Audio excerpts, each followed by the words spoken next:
What about the challenges of getting out of your own back end, the way you were backed up kind of in the first half yesterday? Yeah, it's definitely a situation that I think the first thing you need to do is you got to get one first down, right? You're trying to flip the field. At least the first down is for our defense. You know, you never want to be, punting backed up. But yeah, no, it naturally changes your play calls, right? You have an idea of, hey, this is what I'm going to get to, and then you see that ball kind of roll on the 2-yard line, 1-yard line, and it alters a lot of stuff you got to do. But we practice it a lot. We need to be better than we were yesterday. We had, even at the end of half, right, you're just trying to get to the half, in those situations. We had sloppy penalties. And so, but no, it's a situation that's important for us to, can we drive the field? Absolutely. We have the players that we feel like if we have to go 98, 99, we can go 98, 99. But if anything, you get a couple first downs, you flip the field right there. The last thing we can do is give them the ball back, or now they're in field goal range and whatnot. So I felt like we were backed up a lot yesterday, and we didn't do a good enough job of flipping the field from that perspective. What makes Khalil Shakir such an effective yard yak threat? I know the perimeter blocking is a big piece of it, but yeah, I mean that does help. I thought Shaves yesterday on the touchdown, Shaves and Dalton were incredible. His contact balance, he's always grounded. I mean, don't get me wrong, he does things that I'm like, I got no clue how he did what he did, but it's just he's obviously special with it, the ball in his hands, and it's those things you can't coach. And you tell the guys, like, you see Josh's run at the end. Like, we got guys on our football team that the play's never over, and so there should never be a moment where we're watching the ball or we're looking, because you get guys like that you think you got a Mike linebacker that has him in his grasp, and you think it's a tackle and it's a 5-yard gain. Get ready for the next play. Next you know he's going for 40, and so. But his contact balance is incredible. His ability to stay grounded and be able to put his foot in the dirt. But at the end of the day, he does some of the things that I'm like, yep, that's why you are who you are, and that's why I'm glad he's on our team, because you really can't coach it. Similar to that, on James Cook, how is he able to manage kind of getting in and out of those little phone booth situations? All of a sudden you see him burst for 11, 15 yards. Yeah, no, he's running the ball really well, right? And and that's the element that he's done a good job of adding to his game. Is it's not just the zone schemes and being able to see the crease and understand how the blocks are or kind of how it's kind of being played. And you play a team like New Orleans, like we knew that was going to be one of the better defenses we faced, and the amount of front structures and everything, and how it was different for the offensive line, just on every given play, a different look, and him understanding that and how it's going to play out. And I thought in a lot of those that you're talking about with like Hawsey and Reggie, just how they kind of sorted it out, and he put his foot in the dirt and kind of goes, and you turn like a 4-yard gain, into 15 or 10, and he has such a really good understanding of what we're trying to do and how the guys are blocking it and reading it, and he's really special right now.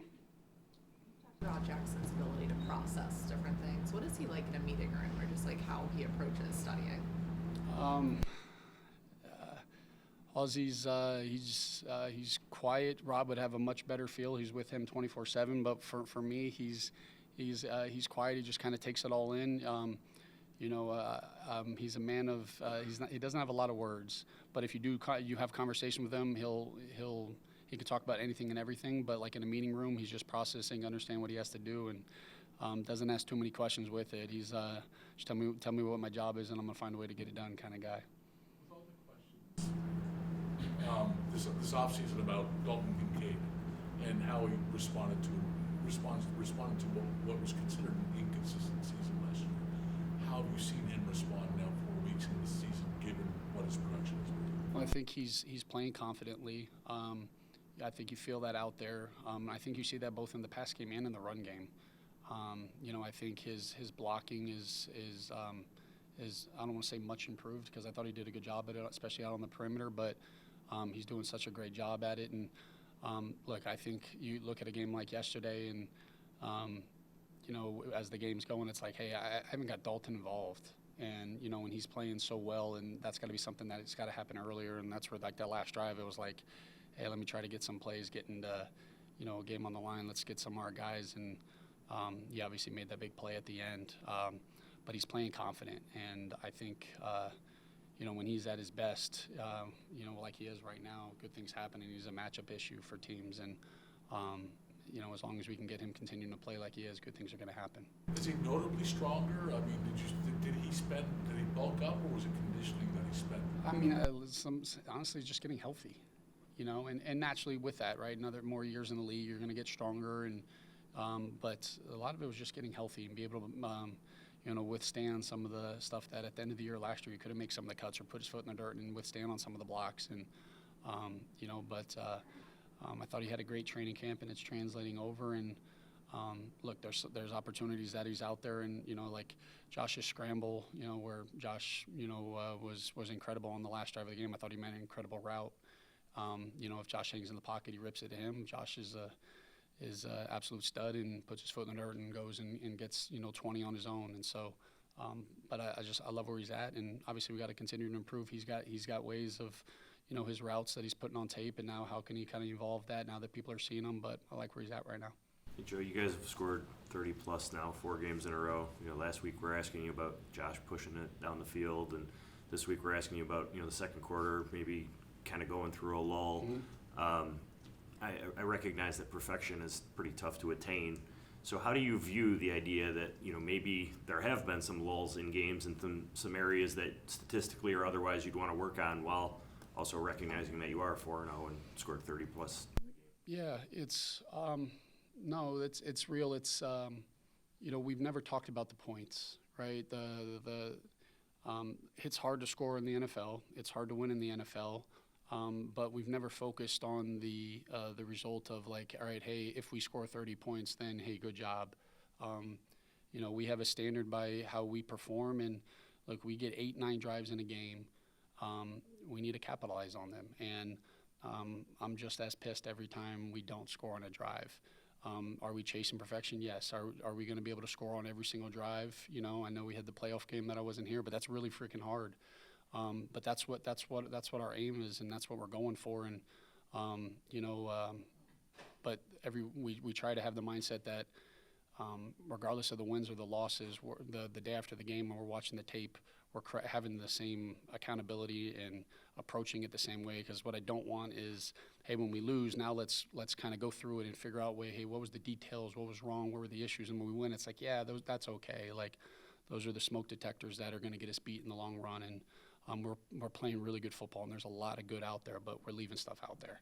And those lulls, we've had too many 3-and-outs for my liking, that when we stay on the football field, good things are going to happen. And and so we can't get caught up in the 30 points. I think our guys are in a really good place. We have a lot of good guys that understand that the standard, while we've done so many good things, there's a lot that we've left out there, and we're trying to find ways to just continue to get better, and I believe that we will. About the last 9 months with James Cook, you take the AFC title game where he wasn't even on the field for 50% of your plays, Mm-hmm. gets this extension, and now we're talking about this week, is he being used too much, and is there a worry about that at all? Like, how important has he been to your offense, and how do you view that usage balancing act that you have to kind of? Yeah, I think when you watch him right now, I mean, we got Josh Allen on the field, but I mean, the way James is playing right now, he's playing at such a high level. But the reality is, we want him playing in January and February too. So I got to be smart.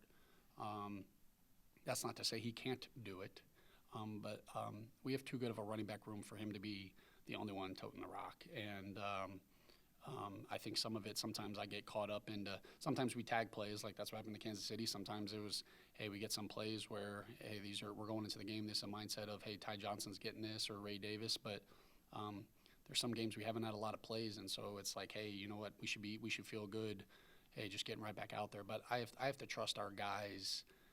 Like we were at our best last year when everybody was rolling, right? That's part of who we are, and I think right now it's a fine line because he's playing so well, but I trust Ray Davis and Ty Johnson out there that they should be getting some carries out there too. And so it's finding that fine line, and we'll figure that out. And it's only going to benefit us in the long run. I think the whatever that number is, figuring that out. But seeing James in the fourth quarter when he's a little fresher at the end of the season. I hope, look, don't get me wrong, we got to win every freaking game. That's all I'm thinking about. But at the end of the season, I think some of those, those hits on his body might pay off in the end in the fourth quarter, as we kind of go.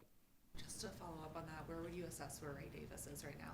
Yeah, I think part of Ray Davis's not playing time is my fault, right? Like, it's nothing that, I think it's a combination of Jimbo's playing so well right now, and we've been putting Ty Johnson going on some of the third down. That's it's nothing that Ray's not doing, and some of it I've been playing kind of the hot hand. But like I said, Ray needs to be playing more. You know, he gets one carry at the Jimbo's, I think it was a shoe or something, goes out, and then he gets in for one play. It's really hard for a running back to get into a rhythm when you're not you look at something from a picture, but it's like when you're out there and you're feeling it. And like the question earlier, you know, where James is kind of having the same runs and he's seeing it, and, oh, I might have been a little slower on this run, but the next time I got it, now he's hitting it. Well, it's hard for running backs when they don't get in the rhythm, being able to do it. You know, so I think Ray's play time up to this point is a product of, you know, the way Jimbo's playing, but at the end of the day, I got to play him more. You guys had a ton of success with Josh last year running the tush-push, if that's what you want to call the Yeah. play. We haven't seen it as much this year. I recognize that I'm delving into, you know, potentially a scheme-related Right. question, but philosophically, where do you stand on that play? And is there maybe a reason that you haven't done it as much? Yeah, no, we did it against Baltimore, and there's some obviously details to the Baltimore ones that we need to do a better job of cleaning up. Some of these, it's always in our system, right? It's always you know, it's something that we felt the last few weeks, you know, and that we had other schemes in that moments that we felt were going to be just as beneficial, more beneficial.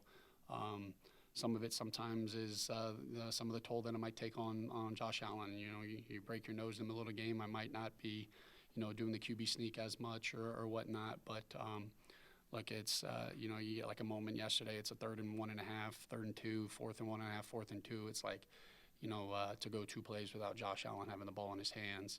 Not saying it's QB sneaks, but you know, in those moments, you know, that's something that last year we relied on a little more than we are right now. And so, look, as always, we're evaluating everything to see if that's, you know, does that still put us in the best position to have success. Obviously, yesterday when we have an opportunity to kind of put the game away, we didn't. You know, especially when the ball's not in his hands, it's even worse, right? And those, usually you give him at least 2 opportunities, at least one, good things are going to happen. How have you seen Joshua Palmer adjust to new system, different role, and trying to carve out a niche in this offense? Yeah, I think for all the guys, it's you know, like play counts is such a hard thing for us because, you know, you go into it and you might have however many runs you go in and you try to evenly distribute it. Same thing with the passes. And there's certain guys that, hey, these are your plays. Sometimes you might repeat some plays, you know, and that's, you know, I try not to have everybody have to learn everything each week, right? And so that, you know, so I do tag a lot of plays. Well, sometimes, you know, there might have been a play yesterday where Elijah Moore might have had the same play 8 times. You know, well, that's 8 snaps that Josh Palmer's not on the field. So that's not that Josh isn't doing anything correctly. It's just, hey, while we're getting to those plays, there's certain guys on the field, and some of the personnel groupings we feel like is to our advantage. When you come out of the game, you know that that's going to naturally be an issue when, hey, certain guys are playing 15 snaps, certain guys are playing 10 snaps, certain guys are playing 50. And so we try to strike that balance and look at it each week. But Josh is a pro's pro. He's bought into kind of what we're doing, and we're trying to find ways to win games. Obviously did a great job on the second play of the game yesterday, and but I've had no issues with his work ethic, his approach. Everybody's trying to still figure it all out right now. We're still early in the season, figuring out kind of who we're going to be, how teams are going to play us, how we're going to respond to it. But like I said, he's one of those guys I like where he's at.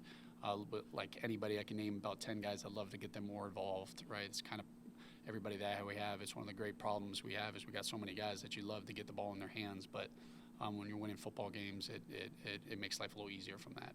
We don't get to ask you this all the time because it's not really a recurring problem, but Josh sacked 3 times yesterday. You go back and watch the film. What were some of the things that stood out to you maybe that attributed to that? I think some of it is obviously play calling, right? Some of it is just the detail in terms of the timing. Some of it is just our, you know, just some of the technique that, you know, up front. Like I said, like you said, it hasn't been something that showed up, but it showed up yesterday, right? And so taking a sack on 3rd and 22 is not something that we want, right? Like just let's get the ball out and keep it moving. And so, you know, it's never anything that you want, but for our O-line that, hey, you know what, it's That's not who we are, and I'm sure you'll get a much better version of them. I thought they played really well yesterday, right? I thought they were the players of the game, but we did give up 3 sacks, and when you're already off schedule, to give up some of those sacks is not something that's going to make life a lot easier. So combination of play calling mixed with us just, our technique not necessarily where it needed to be. Like being 4-0, averaging 30-something points, and having to be concerned about deficiencies. It seems like kind of, I get it. Yeah.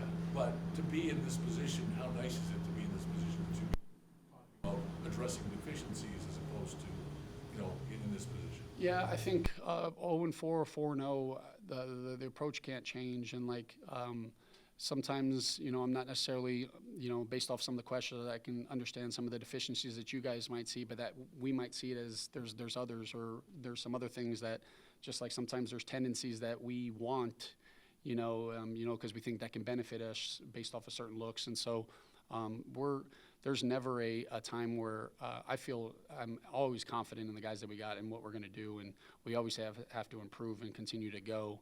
There's always going to be something, right? If we throw the ball for 500 yards, we didn't run the ball. If we run the ball for 500 yards, we didn't throw it. That's not from you guys. That's just the natural. I would love to be able to run for 250, pass for 250, everybody get a touchdown. It's just the reality, and you can't. The mindset that we have on offense and on this football team is there's a way to win every game, and we just got to figure it out. I don't remember any of the scores of the first 3 games, but I remember that we found a way to win it, and that's not sexy, it's not pretty, but it's not sexy to lose games, and there's no such thing as ugly wins. It's a win, and that's what we're just searching for. And if we get one more point than that, I'm happy. Whether it's 40-39, whether it's 3-0, I'm pissed after games most of the time, anyways, because I think of the poor play calls, the bad decisions. But when we win football games, it makes it all easier. You don't remember 41-40? I remember the scores, but I'm hoping that everybody. I remember the scores, but I'm hoping. But my point to it is, as the season goes, we're not looking back and be like, oh well, yeah, we won that guy by 1, we won that one by 15. We just remember that we won the game, and every game is just as important as the next. It's the NFL. You got to bring it, throw the records out. Like I told the guys going into last week, that was the best defense we were going to face so far, and they were a pain in the ass to go against. And sorry for my language, but we found ways, and it wasn't pretty, but we found ways. And it's always hard to score 30 points, but it's never been about the points. And if we get caught up in thinking, well, yeah, but we scored 30 points, then how are we going to improve this week? And so, take it all aside, put the points aside, and say, hey, what do we got to do to get better to win this week? And it might look very different than the next week, but that's part of who we are as an offense, is just finding those ways week in and week out. It's going to take something different, and as long as we can figure that out and find that way, and it's as a game, not just as an offense. Sometimes you got to figure out how the special teams and defense, how everything's being played, but when we find the way, that's all that we care about. Super early in the week, but you're really familiar, at least personnel-wise, with most of this Patriots team playing in the last couple of years. Variables there now, probably a different situation. What challenges do they present this week, a team that seems to be playing pretty good ball? Yeah, look, I think I'd be lying to you if I knew much about, right now, I'm literally, as soon as we're done here, I get to go actually start them. I usually spend a lot of Mondays focused on ourselves and all the deficiencies. No, I'm kidding. No, that's real. We got to find ways to get better, right? And but they've always had they're really good, right? I know for sure right now, just on paper, they're really good at corners, right? Gonzo's one of the best in the league, and they got Carlton Davis, and they've always had really good up front, just being able to set the edges and make form a wall and make it hard to run the ball against and protect. And this is me strictly going, not going off a tape, but just knowing the history of Coach Vrabel's defenses and that scheme. While we've gone against some of those guys, Landry, in Tennessee, Caleb Vaughn, I was with him at LSU. There's some guys that weren't in New England in the past. They obviously signed Milton Williams, so there's a lot of new to those guys, but it's a divisional game. It's never anything easy when it comes to that, right? And so it's going to be a huge challenge, huge opportunity for us. You mentioned repeating plays or not getting Dalton involved until the fourth quarter. What's the challenge as a play caller? Whereas you might have a play that's really working, and you might have a really good play, or you think it's a really good play, to build off of it, and you just you keep running the play that has been successful. Like, Yeah, I think sometimes you're in the openers or as a game's going, you're trying to get certain people involved just to get a touch, right? And they didn't get a touch, and it's like, all right, where's that fine line of, hey, forcing plays, but also letting the game come to you too, and that's a challenge, and something that I just have to always be mindful of. Like I said, I'd love to get everybody a touch. The thing that Josh is doing such a good job is he's not focusing on that, right? He's just going off the play, and he might know I'm calling this play to get Khalil Shakir a touch, to get Dalton a touch. But if he's not there, he's progressing it, and that's what's so good about the way that he's playing right now, and then trusting me that, hey, I'll come back to a play to get, hey, Khalil or Dalton or whoever that is. No, it's a struggle. If plays are working, I'm going to try to go back to it, both in the run game and the pass game. But that's still it's still on the drive home. I'm always thinking about who I didn't get involved well enough and all the plays that didn't work. And usually those are the ones that I'm like, hey, did I go back to that well too often? Is there a pull there? Let's say like James rips off a couple big runs. You might have a play action pass to build off of that, but you're going to keep using the running play until they stop it. Is that tough sometimes? No, yeah, it's hey, well, like, should we make them stop it or do we give the alternative with it, right? We threw the naked Jackson Halls yesterday off of the run plays that we were doing, a lot of, on the jet motions, and just so always having that in your hip pocket. But sometimes, it's the delicate balance, right? You can go to the run one more time and you lose yards. You're like, all right, well now, or do you get to the play? They haven't stopped the run, so do I just get to the play action? I think what we try to go into each week is just having, hey, what are the runs you think are your best runs, either, and then, hey, do we have play actions and nakeds off them that kind of build off of it, and just so we have a feel as the game's going, hey, what we need to get to. I wish it was always that easy of, hey, this is working, let's just get to that. But yeah. Hey, Joe, I wanted to ask the way the game ended last night. Great game, and to end in a tie. And I don't think LSU had overtime games the year you were there on the national game. If they did, we didn't have to worry about them. What are your thoughts Good players. on that aspect of overtime that college has, and could that ever work in the NFL? I'd be lying if I've ever spent much time on it. So this answer is probably just the first thing that comes to my mind. It's to me, it's really hard to go. These guys, it is a hard game to just be over and it ended 0-0, right? It's like soccer to me. It's like I'm very interested on, like, what do you say in the locker room after those games?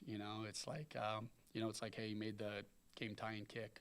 But that's real. But there's a time and a place when the ties do value for you, especially as the season goes. Like, sometimes there is, in the way this new overtime rule, like, more ties are going to happen. There's going to be things that are going to happen with it.